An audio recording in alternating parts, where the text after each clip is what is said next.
ഈ മാനേജ്മെൻറ്റ് സ്കൂൾസിൽ നിന്നുള്ള ഒരു പ്രിൻസിപ്പിളും എടുത്തില്ല. I develop my own management system on a holistic വേ.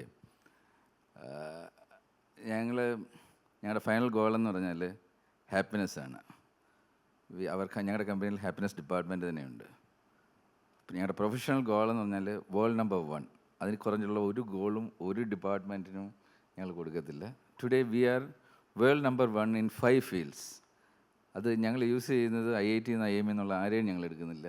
ഞാൻ പറഞ്ഞത് യു ജസ്റ്റ് സംസാരിക്കാൻ അറിയാവുന്ന കോമൺ സെൻസുള്ള ആളെ കൊണ്ടുപോവുക. We transform the person. കാര്യം ഒരു ഓർഗനൈസേഷൻ്റെ ഗ്രോത്തിനെയും എല്ലാം ഡിസൈഡ് ചെയ്യുന്ന അവിടുത്തെ ഹ്യൂമൻ റിസോഴ്സാണ്. ഈ ഹ്യൂമൻ റിസോഴ്സിനെ നിങ്ങൾക്ക് അപ്ഗ്രേഡ് ചെയ്യാൻ പറ്റി കഴിഞ്ഞാൽ ഓട്ടോമാറ്റിക്കലി നിങ്ങളുടെ ബിസിനസ് ഗ്രോ ചെയ്യും. വേറെ ഒന്നും ചെയ്യേണ്ട കാര്യമില്ല.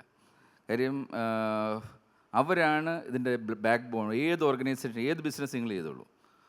അപ്പം ഞങ്ങൾ ചെയ്യുന്നത് ഇവരെ അപ്ഗ്രേഡ് ചെയ്യാൻ. ഇവരെ അപ്ഗ്രേഡ് ചെയ്യുന്നത് എങ്ങനെയാണ്? ഇത് യൂണിവേഴ്സിറ്റിയിൽ അയച്ചിട്ടൊന്നല്ല ചെയ്യുന്നത്. കാര്യം നമ്മൾ ഈ അക്കാഡമിക്സിൽ പഠിച്ചതെല്ലാം അബ്സല്യൂട്ട് വേസ്റ്റാണ്. സൈൻ തീറ്റയും കോസ് തീറ്റയും പഠിച്ചിട്ട് ഡോക്ടേഴ്സ് ആവുന്നവരാണ് ഇവിടെ. എന്തിനാണെന്ന് ഇപ്പോഴും ആർക്കും അറിയത്തില്ല. അപ്പം A+B ഹോൾ സ്ക്വയറിൻ്റെ ആപ്ലിക്കേഷൻ നമുക്ക് ആർക്കും അറിയില്ല, എന്നാലും പഠിക്കും. പക്ഷേ ഇതെല്ലാം കഴിഞ്ഞിട്ട് ഇൻഡസ്ട്രിയിൽ വന്നിട്ട് ഇൻഡസ്ട്രിയാണ് ഇതെല്ലാം പഠിപ്പിക്കുന്നത്. എന്നിട്ട് ഈ വരുന്നവരെല്ലാം ആദ്യം ചോദിക്കുന്നത് സാലറിയാണ്. യൂണിവേഴ്സിറ്റിയിൽ കാശ് കൊടുത്ത് പഠിച്ച് ആവശ്യമില്ലാത്ത പഠിക്കും. എന്നിട്ട് ഇൻഡസ്ട്രിയിൽ വന്നിട്ട് പൈസ വാങ്ങിയിട്ട് ഇൻഡസ്ട്രി പഠിപ്പിക്കണം.